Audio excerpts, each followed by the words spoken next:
Zeus Greek mythology का सबसे powerful God था। वो ओलिम्पस का किंग था और थंडर और लाइटनिंग उसके कंट्रोल में थे।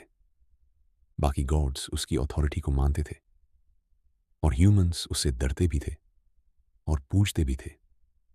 बाहर से ज़्यूस परफेक्ट रूलर लगता था, लेकिन उसकी लाइफ अंदर से काफ़ी कॉम्प्लिकेटेड थी। ज़्यूस का सबसे बड़ा रोल था बैलेंस मेंटेन करना, गॉड्स के बीच का बैलेंस और गॉड्स और ह्यूमंस के बीच का बैलेंस।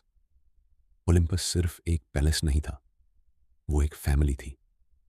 और फैमिली में जब सब इमॉर्टल हो और सब पावरफुल हो तो डिसएग्रीमेंट्स अवॉइड करना मुश्किल हो जाता है। हर गॉड को लगता था कि उसकी बात ज़्यादा इंपॉर्टेंट है और ऐसे में फाइनल डिसीजन हमेशा ज़्यूस को लेना पड़ता था। ज़्यूस वेदर कंट्रोल करता था। बारिश, आंधी, बिजली सब उसके मूड और डिसीजन से जुदा हुआ था। लेकिन जबकि वो दुनिया का वेदर कंट्रोल करता था, अपनी पर्सनल लाइफ पर उसका कंट्रोल काफ़ी कम था। ओलिम्पस में शंति रेरे थी, हेरा का गुस्सा, पोसाइडन का ईगो और बाकी गॉड्स के कांस्टेंट आर्ग्यूमेंट्स ज़्यूस के लिए रोज का रूटीन बन चुके थे। ज़्यूस इंपल्सिव था। वो अक्सर बिना ज़्यादा सोचे डिसीजन ले लेता था। उसके डिसीजंस पावरफुल होते थे, लेकिन उनके कॉन्सिक्वेंसेस भी उतने ही बड़े होते थे। इसी वजह से ग्रीक मिथोलॉजी की कई कहानियां सिर्फ एक ज़्यूस के डिसीजन से शुरू होती हैं।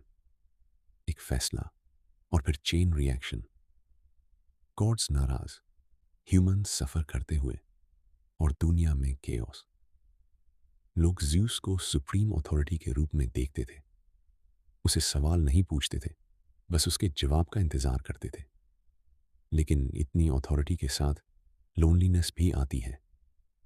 किंग होने का मतलब था हमेशा स्ट्रांग दिखना, चाहे अंदर से कंफ्यूजन हो या थकान।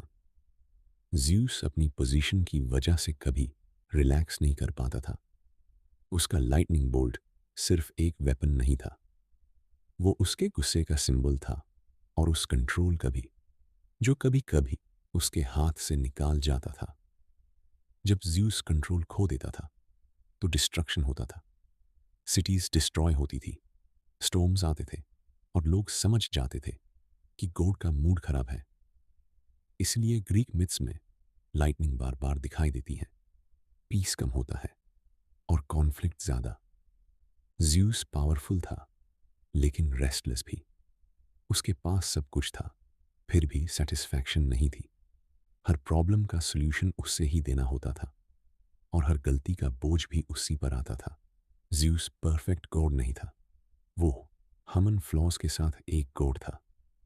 गुस्सा, इम्पेशंस और रिग्रेट उसकी कहानियों का हिस्सा थे। शायद इसी वजह से ज़्यूस की स्टोरीज आज भी रेलेवेंट लगती हैं। वो हमें दिखाती हैं कि पावर के साथ प्रॉब्लम्स फ्री में आती हैं और कंट्रोल रखना सबसे मुश्किल काम होता है। और इसी तरह ज़्यूस ओलिम्पस के सबसे पावरफुल गॉड होने के बावजूद अपनी ही पावर का बोझ उठाता रहा। उसकी कहानी ग्रीक मिथोलॉजी का सेंटर बनी, जहां पावर और प्रॉब्लम्स हमेशा साथ साथ चलती हैं।